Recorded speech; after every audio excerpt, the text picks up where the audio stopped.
வாழ்க்கையில் வெற்றி பெறணும் அப்படின்னா நமக்கு தயக்கமோ கூச்சமோ இருக்கக்கூடாது. நம்ம நினச்சதை செய்யணும். தயக்கம் கூச்சம் இருக்கக்கூடாது. அதுக்கு இன்னொன்று என்ன தேவை அப்படின்னா, அதற்கு ஒன்று மிக துணை, வாழ்க்கை துணை.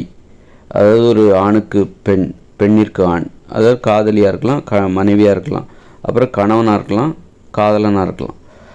இவங்க இந்த வாழ்க்கை துணை இருக்குல்ல, இது உங்களுக்கு ஏற்படுகிற தயக்கம் கூச்சம் எல்லாத்தையும் போக்கிடும். அதாவது உங்கள் வாழ்க்கை துணை உங்களுக்கு பெருமையாக தெரியணும். உங்கள் மனைவியை நினச்சி நீங்கள் பெருமைப்படணும். அந்த மாதிரியான ஒரு மனைவியை நீங்கள் தேர்ந்தெடுக்கணும். உங்கள் கணவனை நினச்சி நீங்கள் பெருமைப்படணும். அந்த மாதிரியான ஒரு கணவனை நீங்கள் தேர்ந்தெடுக்க வேண்டும். உங்கள் காதலியை நினைத்து நீங்கள் பெருமைப்படுகிற அந்த காதலியை நீங்கள் தேர்ந்தெடுக்கணும். உங்கள் காதலனை நினைத்து நீங்கள் பெருமைப்படுகிற மாதிரியான ஒரு காதலனை நீங்கள் வாழ்க்கை துணையாக தேர்ந்தெடுக்க வேண்டும்.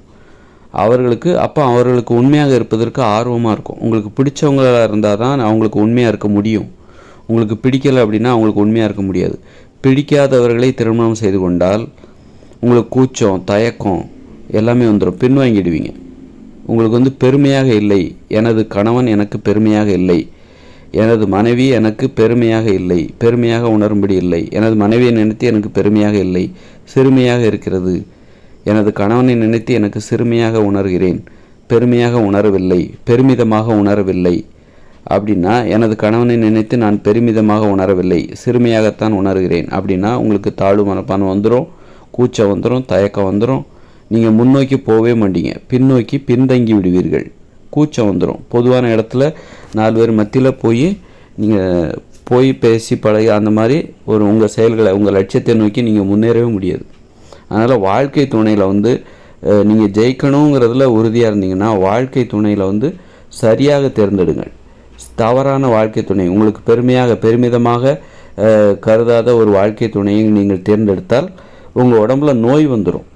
நல்லா தெரிஞ்சுக்கணும். நீங்கள் மகிழ்ச்சியாகவே வாழ முடியாது. மகிழ்ச்சியாக இருந்தால் தான் நோய் எதிர்ப்பு சக்தி அதிகமாக இருக்கும். அதனால் நீங்கள் பெருமிதமாக உணர்கிற ஒருவரை தேர்ந்தெடுங்கள். அதை நீங்கள் உணரணும். உங்கள் வாழ்க்கை நல்லா போயிட்டுருக்கு அப்படின்னா அதுக்கு காரணம் வேறு யாரும் கிடையாது, உங்கள் வாழ்க்கை துணை தான். ஏன்னா ஒரு துணை தான் உங்களுக்கு தேவையான மன உறுதியை, ஆற்றலை, பலத்தை எல்லாமே கொடுக்கும். தனியாக ஒருவர் பலமாக இருக்க முடியும். உங்களுக்கு தேவை. துணை தான் உங்களுக்கு தேவையான உங்கள் லட்சியத்தில் முன்னேறுவதற்கான அந்த ஆற்றலை, வலிமையை உங்களுக்கு தரக்கூடியவராக இருப்பார். இயல்பாகவே அந்த மூளை உணரும். மூளை பெருமிதமாக உங்கள் வாழ்க்கை துணையை வச்சு நீங்கள் பெருமிதமாக உங்கள் மூளையில், உங்கள் மனசில் தானே உணர்றீங்க. அது உங்கள் மனதுக்கு வலிமை கொடுக்கும். அதனால் இதில் மட்டும் தயவுதாட்சினே பார்க்காதீங்க, பரிதாபமே படாதீங்க. உங்கள் வாழ்க்கை துணை உங்களுக்கு சிறுமையாக தோன்றினால் அவரை விவாகரத்து செய்து விடுங்கள். உங்கள் கணவன் உங்களுக்கு பெருமிதமாக தோன்றவில்லை, அவரை நினைத்தால் எனக்கு சிறுமையாக இருக்கிறது அப்படின்னா நீங்கள் அவரை தயவுதாட்சினை இல்லாமல் விவாகரத்து செய்து விடுங்கள். அவரை விடுவித்து விடுங்கள்.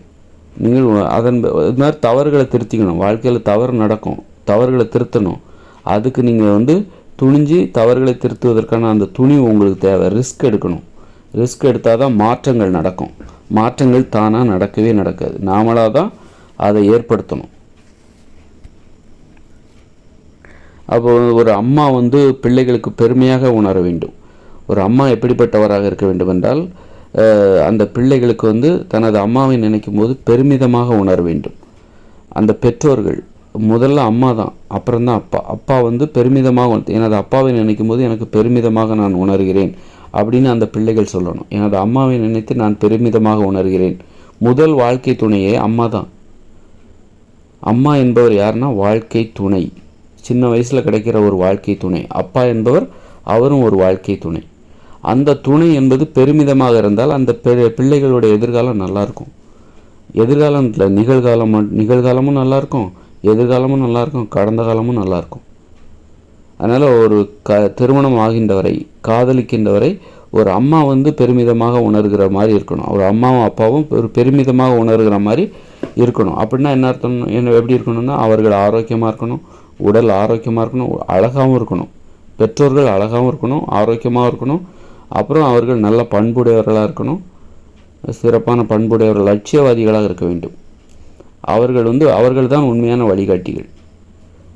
அதனால் அதை நினச்சி பிள்ளைகள் பெருமைப்படும் போது தான் அவர்கள் வாழ்க்கை ரொம்ப அற்புதமாக இருக்கும். வாழ்க்கை துணை சிறப்பாக அமைந்தால் உங்கள் வாழ்க்கை அற்புதமாக மாறும். உங்கள் வாழ்க்கை சொர்க்கத்தில் கழியும். சொர்க்கத்தில் வாழும் உங்கள் வாழ்க்கை, சொர்க்கத்தில் நிகழும்.